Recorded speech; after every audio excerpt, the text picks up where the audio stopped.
Nah, fungsi SDM berikut itu adalah perencanaan karir atau career planning.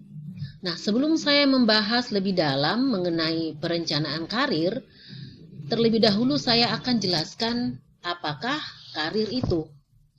Nah, jadi karir itu adalah keseluruhan pekerjaan yang dimiliki oleh seseorang selama hidupnya.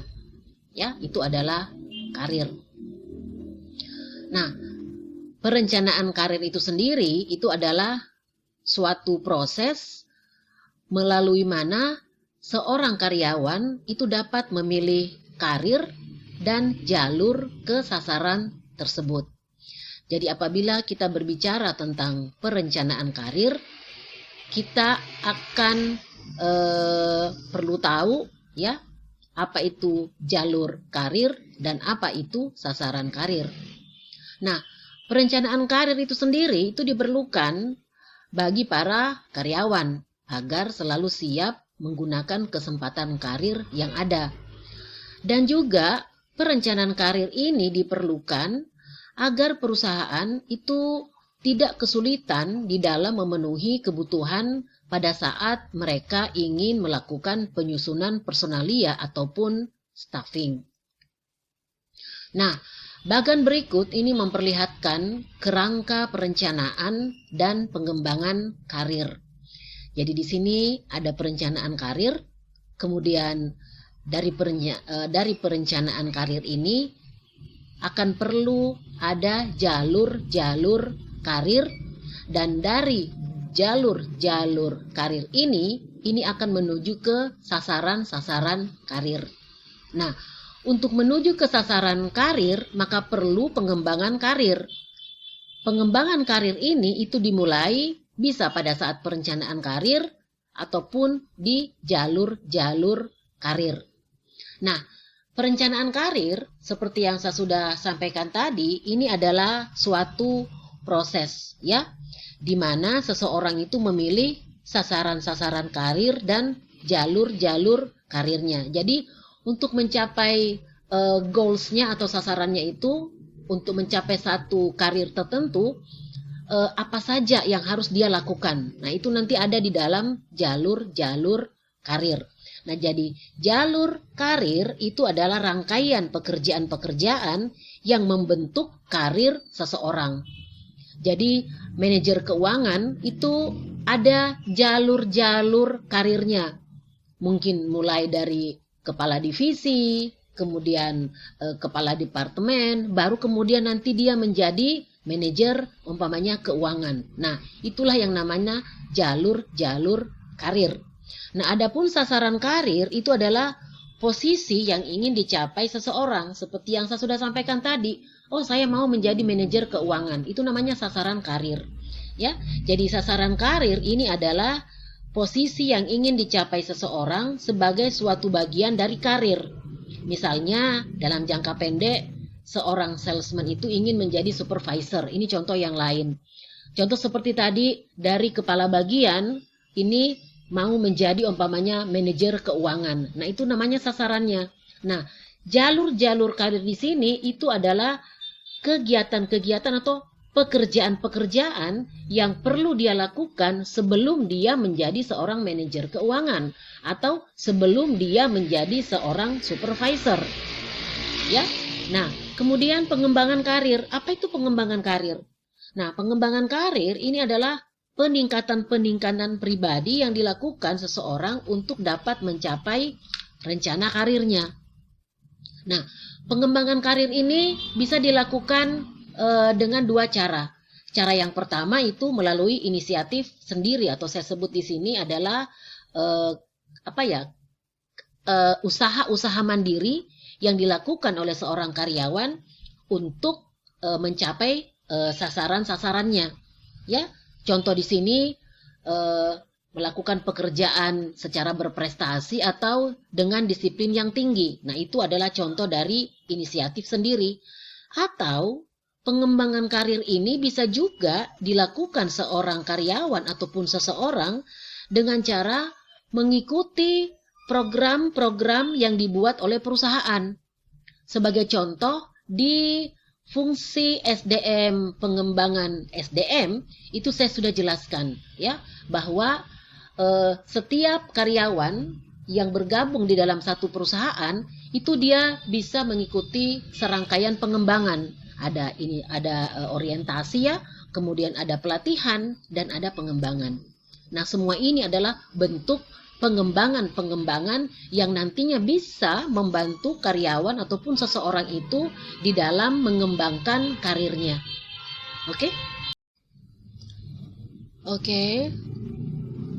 Fungsi SDM selanjutnya itu adalah pemeliharaan hubungan ataupun industrial relations. Ya, apakah industrial relations itu? Nah, jadi pemeliharaan hubungan industrial ataupun industrial relations ini adalah pemeliharaan hubungan formal yang terdapat antara kelompok manajemen. Yang dimaksud dengan kelompok manajemen ini adalah pihak perusahaan dengan kelompok pekerja yang terdapat di dalam suatu organisasi. Nah, biasanya kelompok pekerja yang mewakili para pekerja itu adalah serikat pekerja. Nah, di dalam segala aktivitas pekerjaan sebuah perusahaan, seringkali muncul perselisihan ya yang terjadi baik antara pekerja dengan pimpinan perusahaan. Nah, serikat pekerja ini atau biasa juga disebut dengan labor union itu dibentuk untuk mewakili pandangan, kebutuhan dan kekhawatiran dari pekerja. Nah, jadi serikat pekerja ini itu mereka dapat mencari tahu apa saja kebutuhan para anggotanya dan kemudian mereka akan bernegosiasi dengan manajemen perusahaan ataupun pimpinan perusahaan untuk memenuhi kebutuhan-kebutuhan tersebut. Nah, apa saja kebutuhan-kebutuhan dari para anggota serikat pekerja ini? Nah, kebutuhan-kebutuhan ini bisa saja itu meliputi keselamatan kerja, kondisi kerja yang lebih aman, dan gaji yang lebih tinggi. Nah, ini biasanya ada tuntutan-tuntutan seperti itu. Nah, serikat pekerja mungkin saja ya itu dapat melakukan negosiasi untuk para pekerja secara lebih baik dibandingkan dengan apabila pekerja ini masing-masing melakukannya sendiri. Ada banyak sekali kalian mungkin sudah baca atau biasa menonton di televisi kasus-kasus pemogokan yang dilakukan oleh para pekerja. Nah, kenapa kasus-kasus pemogokan ini bisa terjadi? Itu karena tidak adanya solusi ataupun jalan keluar dari masalah-masalah ataupun tuntutan yang dikeluarkan oleh para pekerja ini terhadap manajemen perusahaan. Nah, disinilah perlunya serikat pekerja. Jadi serikat pekerja ini bisa membantu, bisa saya katakan di sini mereka bisa membantu untuk menyalurkan aspirasi-aspirasi dari para pekerja di dalam satu perusahaan, ya. Nah, kemudian fungsi terakhir dari SDM itu adalah evaluasi sumber daya manusia atau Human Resource Evaluation. Nah, apa itu evaluasi sumber daya manusia? Ini adalah pemeriksaan kualitas secara menyeluruh kegiatan-kegiatan di dalam manajemen sumber daya manusia di dalam satu departemen ataupun lebih luas lagi di dalam satu perusahaan. Nah, evaluasi sumber daya manusia ini biasa juga disebut sebagai audit sumber daya manusia. Nah, audit ini dilakukan untuk beberapa hal. Ya, yang pertama itu untuk menilai efektivitas.